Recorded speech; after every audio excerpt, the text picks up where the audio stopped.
Happy kids में आपका स्वागत है। एक समय की बात है, किशनपुर नाम के गांव के एक घर में नंदू नाम का एक व्यापारी रहता था। वो रोज सुबह जल्दी उठता, उठकर ब्रश करता और अपने कपड़े उठाकर नहाने चला जाता।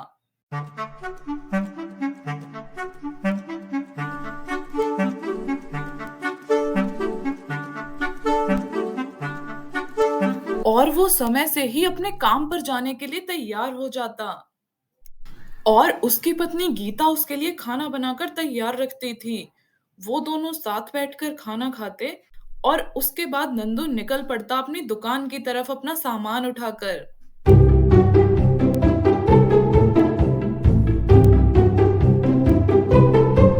वो बेहद सरल और कोमल स्वभाव का व्यक्ति था।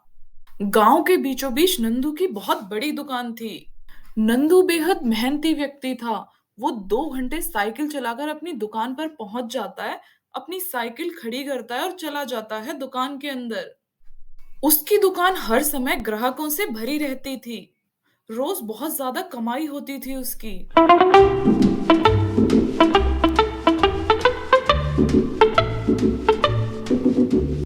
पर कुछ समय बाद उसको व्यापार में भारी नुकसान हो जाता है। धीरे धीरे करके उसकी दुकान का सामान भी कम होने लग जाता है और कोई भी ग्राहक नहीं आता उसकी दुकान पर। और इतने भारी नुकसान की वजह से उसका कमाया हुआ सारा पैसा चला गया। और इतना ही नहीं, उस पर कर्जा तक हो गया। फिर उस कर्जे को चुकाने के लिए उसको अपनी दुकान तक बेचनी पड़ गई और उसके पास सारा धन समाप्त हो गया। उदास नंदू वापस अपने घर की तरफ निकल पड़ता है।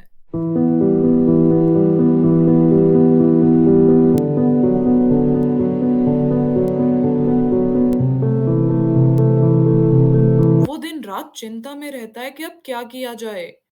निराश नंदू अब अपनी पत्नी को बोलता है कि तुम अब अपने मायके चली जाओ।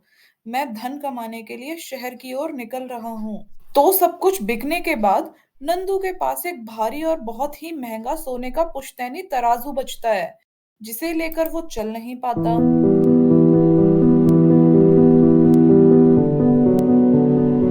तो गांव छोड़ने से पहले वो अपने एक दोस्त भोंदू के घर गया। अरे नंदू, तुम आओ आओ, कैसे आना हुआ आज इतने दिन बाद हमारे घर। व्यापार में बहुत घाटा हो गया। इस वजह से मेरे को अपनी दुकान और मेरे को अपना घर भी बेचना पड़ा। अब सोचा है शहर जाके कुछ काम करूंगा, कुछ रुपया पैसा जोड़ूंगा। मेरे पास एक पुश्तैनी तराजू है, क्या तुम इसको रख लोगे? जब मैं शहर से वापस आऊंगा तब मैं तुमसे इसको ले लूंगा। हाँ हाँ मित्र, बिल्कुल मैं इसको रख लूंगा। इसे यहाँ रख दो और मैं तुम्हारा तराजू बहुत संभाल के रखूंगा। ठीक है मित्र, मुझे तुम पर विश्वास है। मैं अब शहर के लिए निकलता हूँ। ठीक है नंदू, ध्यान से जाना और जल्दी लौटना। भोंदू के घर से निकलने के बाद निराश नंदू निकल पड़ता है बस स्टैंड की तरफ।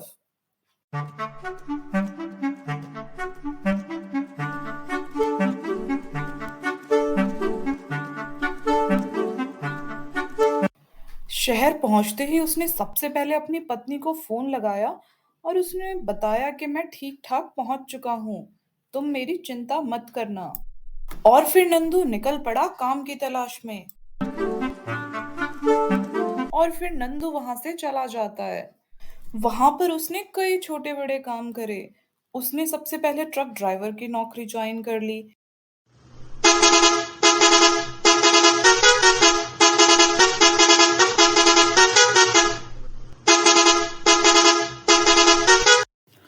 घर घर जाकर वो सामान डिलीवर करने लगा। दिन रात उसने एक कर दिए। बहुत ज्यादा मेहनत करी उसने। ऐसे ही सामान डिलीवर करते करते दिन बीतने लगे और उसके बाद उसने मेलों में पॉपकॉर्न की दुकान लगाना शुरू कर दिया। और उसके कुछ दिन बाद ही उसने एक बर्गर की दुकान में नौकरी ज्वाइन कर ली, जहां से वो काम सीख सके कि एक दुकान को कैसे चलाना है। और वहां से काम सीखने के बाद नंदू ने खुद की एक दुकान खोली, जिस पर देखते ही देखते बहुत ज्यादा लोग आने लगे। और उसकी दुकान दिन प्रतिदिन बढ़ती ही चली गई। उसने बहुत ज्यादा पैसा कमाया उस दुकान से।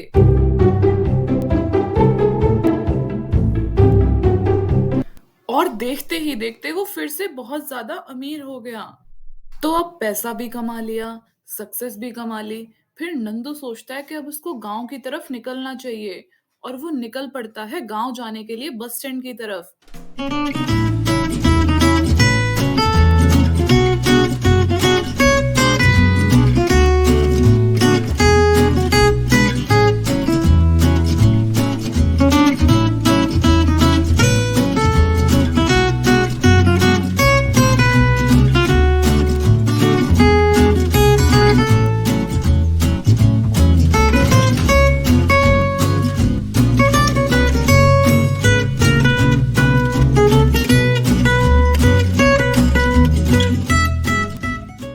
शहर से वापस आते ही वो अपने लिए एक नया घर खरीद लेता है।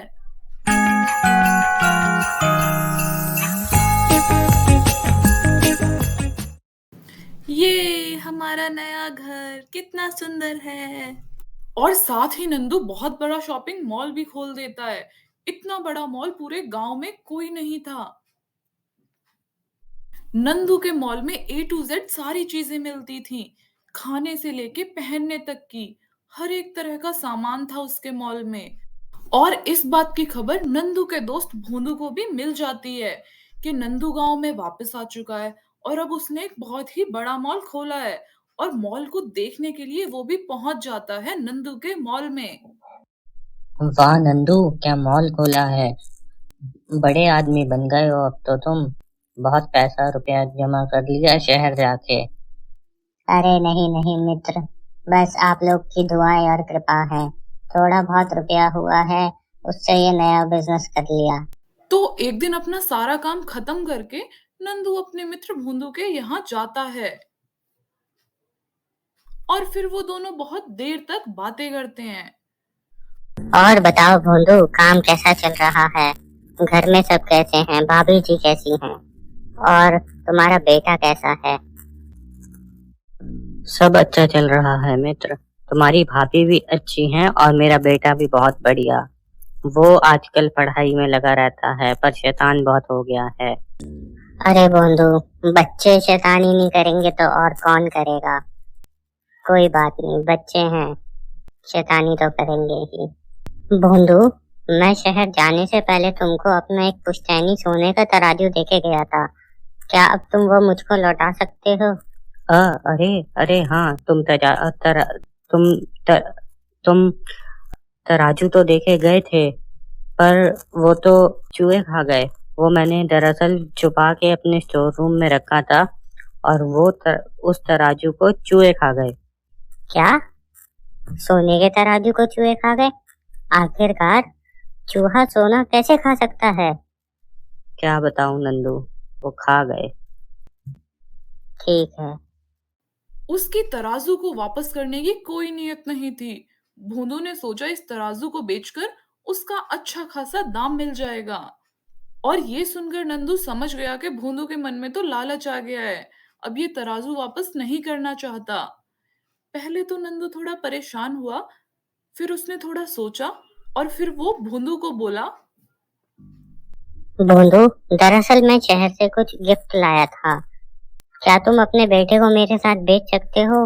मैं वो गिफ्ट उसको देना चाहता हूँ। हाँ नंदू, बिल्कुल ले जाओ। तभी भोंदू अपने बेटे राजू को बोलता है, जा बेटा, अंकल के यहाँ से गिफ्ट ले आ। और फिर राजू और नंदू वहां से निकल पड़ते हैं नंदू के घर की तरफ।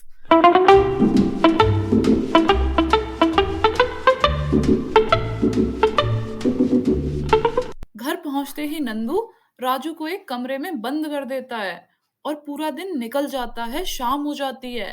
और नंदू अपने तराजू के बारे में ही सोच रहा होता है। अब पूरा दिन निकल जाता है, शाम हो जाती है। तो भोंदू को चिंता होने लगती है कि राजू अभी तक घर क्यों नहीं आया, और वो गुस्से में निकल पड़ता है नंदू के घर की तरफ।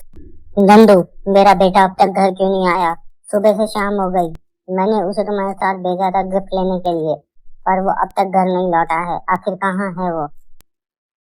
शांत हो जाओ मित्र, शांत हो जाओ। तुम्हारे बेटे को दरअसल गिद्ध उठा के ले गया। गिद्ध उठा के ले गया? आखिरकार एक बच्चे को गिद्ध कैसे उठा के लेके जा सकता है? तुम क्या कर रहे थे उस टाइम? मित्र, मैं गिद्ध के पीछे भागा। मैंने खूब उसे पकड़ने की कोशिश करी, पर वो तुम्हारे बेटे को उठा के ले गया। मैं नहीं मान सकता ये बात। मैं जा रहा हूँ पुलिस में तुम्हारी कंप्लेन करने। दोनों में बहस शुरू हो जाती है और फिर दोनों इस मुकदमे को लेकर पहुंच जाते हैं कोर्ट में जज के पास। नंदू, भोंदू के बेटे को वापस करो। वो तुम्हारे साथ सुबह गिफ्ट लेने गया था और वो पहुंचा क्यों नहीं अब तक घर? क्या तुमने उसका अपहरण कर लिया है? जी नहीं जज साहब, मैंने उसका अपहरण नहीं किया। दरअसल जब हम आ रहे थे उसको गिद्ध उठा के ले गया। गिद्ध ले गया? आखिरकार गिद्ध कैसे ले जा सकता है एक बच्चे को? जी जज साहब, ठीक वैसे ही जैसे चूहे सोना खा सकते हैं। मैं कुछ समझा नहीं। चूहे सोना खा सकते हैं? भोंदू ने नंदू पर अपने बेटे के अपहरण का इल्जाम लगाया और जज समझ जाता है कि दाल में कुछ न कुछ तो काला है, कोई ना कोई बात तो जरूर है। नंदू ने जज के सामने सारी कहानी बताई और कोर्ट में मौजूद सभी हंसने लगे सारी बात सुनकर। और जज ने फैसला सुनाया। Order order order. भोंदू, तुम नंदू का पुश्तैनी सोने का तराजू वापस करो। और नंदू, तुम भोंदू के बेटे को वापस करो, तुरंत के तुरंत। और फिर भोंदू ने तराजू नंदू को वापस दे दिया और उसका बेटा भी वापस मिल गया।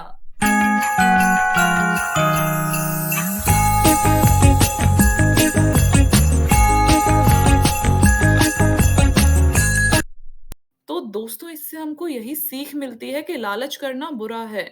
चालाकी से आप कुछ समय तो फायदा ले सकते हैं, पर अंत में नुकसान आपको ही पहुंचेगा। जैसे भोंदू ने लालच करा और अंत में सारा गांव में उसकी बेइज्जती हो गई, सब उसके ऊपर हंसे। तो बेहतर है ईमानदार रहें और अपनी मेहनत पर भरोसा रखें। ऐसी ही और मोरल और मजेदार कहानियों के लिए हैप्पी किड्स को सब्सक्राइब जरूर कर लें और इस वीडियो को और लोगों में भी शेयर कर दें।